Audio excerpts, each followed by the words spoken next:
Hey, manufacturing world, welcome to another episode of Shop Matters, sponsored by Okuma America. I'm the host, Wade Anderson, and joining me in the studio today is President of Okuma America, Jim King. Welcome, Jim. Well, glad to be here. Glad to be here without a mask and in person. It's good to be face-to-face again doing things. It is. So I guess to start this podcast, let's just think back over the last 24 months. Yeah. Everything that business has gone through, everything, society has gone through. But we went from 2018, 2019 being just boom years for manufacturing. Right. Everybody just working, pulling our hair out. And then 2020, in a very short amount of time, everybody go home. We got this whole thing called a pandemic.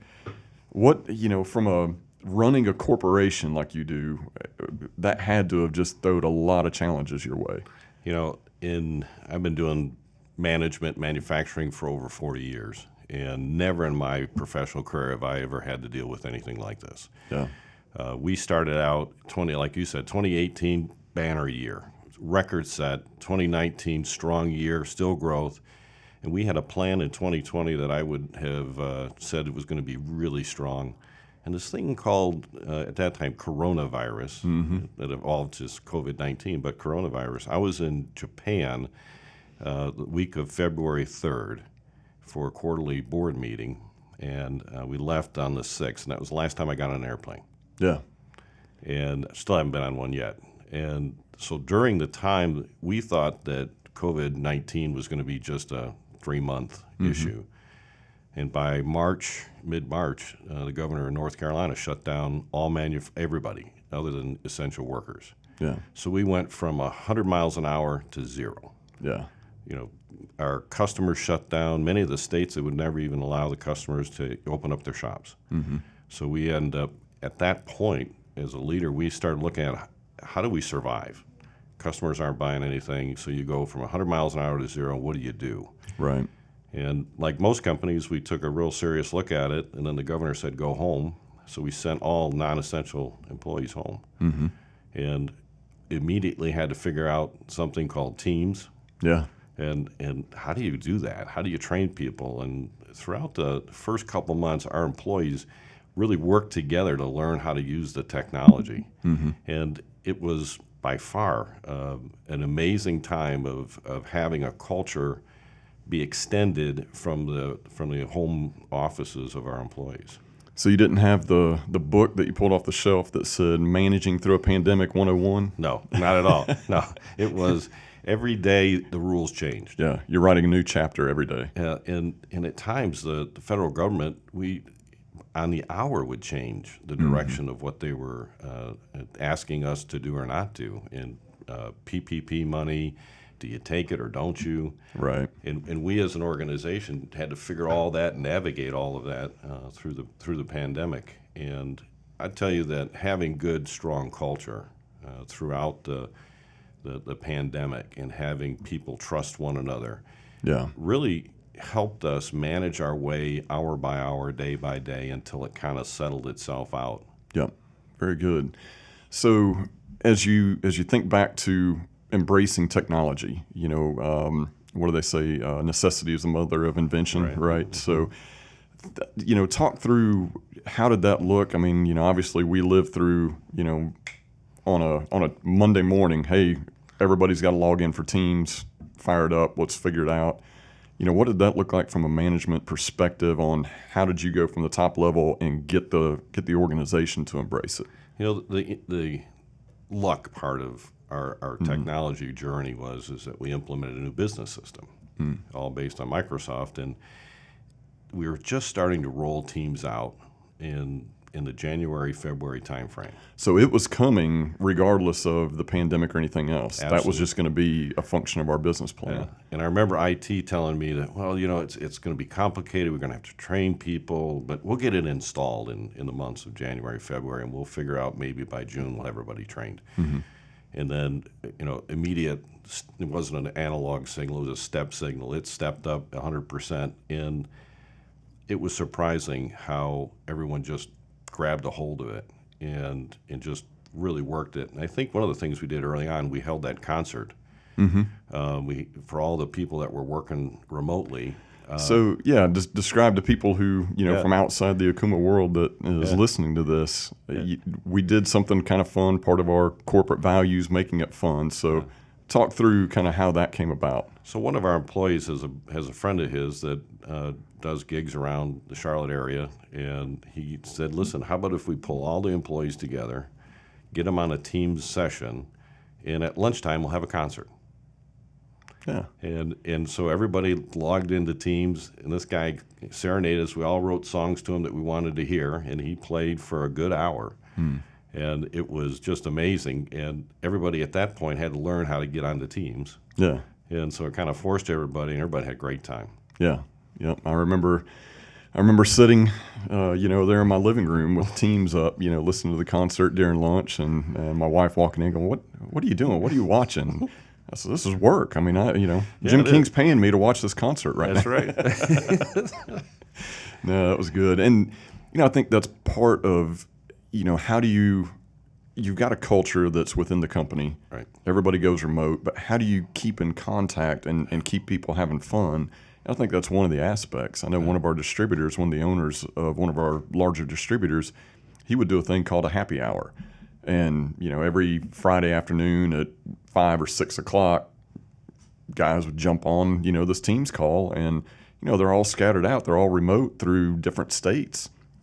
But, now it's, hey, let's just jump on, maybe talk a little bit of business-related stuff. But other than that, let's just talk, and keep relationships going and maintain the camaraderie that you got. Yeah.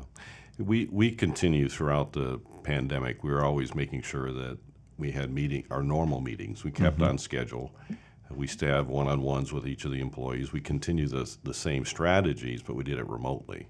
Right. But more importantly, at that point, the company went from being externally focused and really internally focused once the pandemic hit. How do you survive? How do you conserve cash? How do you not impact as many of the employees that may be impacted because the business had declined? Sure. And so we use that technology, and it's evolved now to where customers, I want to take the organization from being internally focused and really move them to the external, using not only Teams, but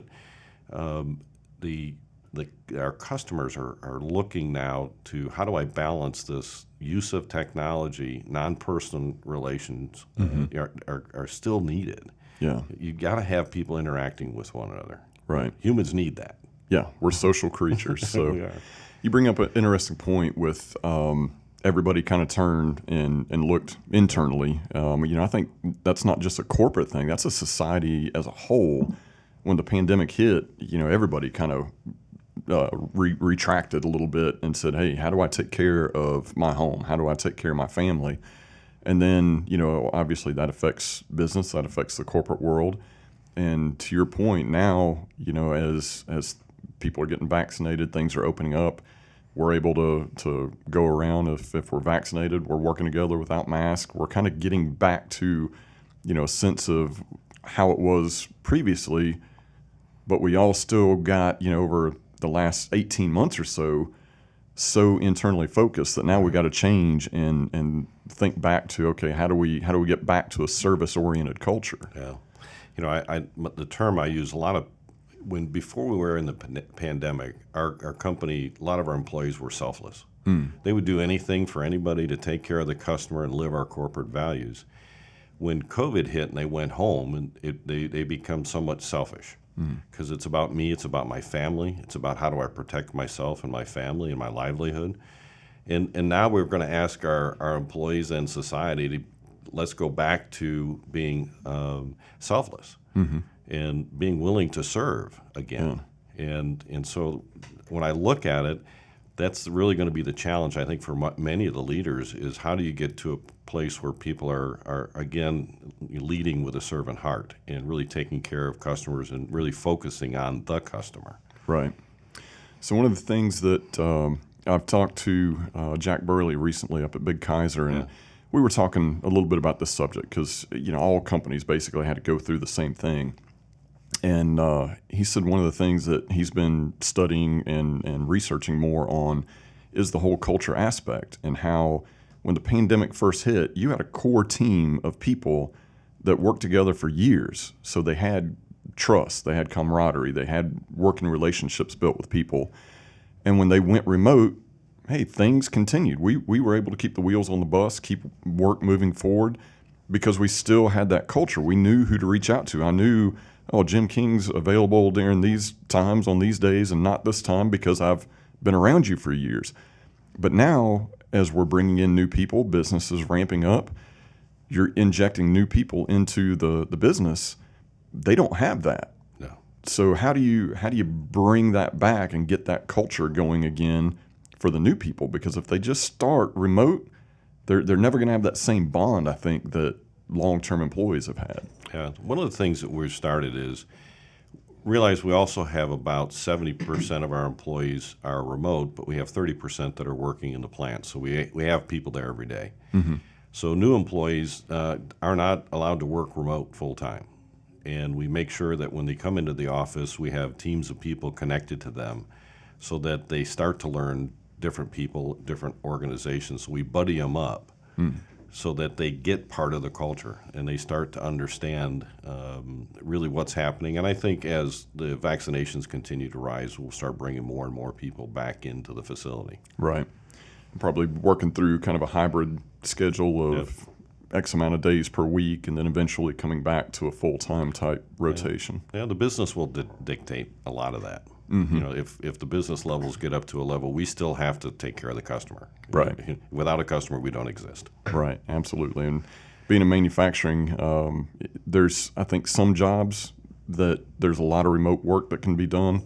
There's a lot of stuff we're just hands-on. You know, we have to be hands-on with the equipment, and then we're still people doing business with people. Yeah. So a lot of things I've noticed, over the course of the last year or so, primarily, is we're doing a lot more with teams. We're doing a lot of customer meetings with teams, and there's certain things that you can pick up on really well over Teams. We can show a machine. We can see a machine cutting demos.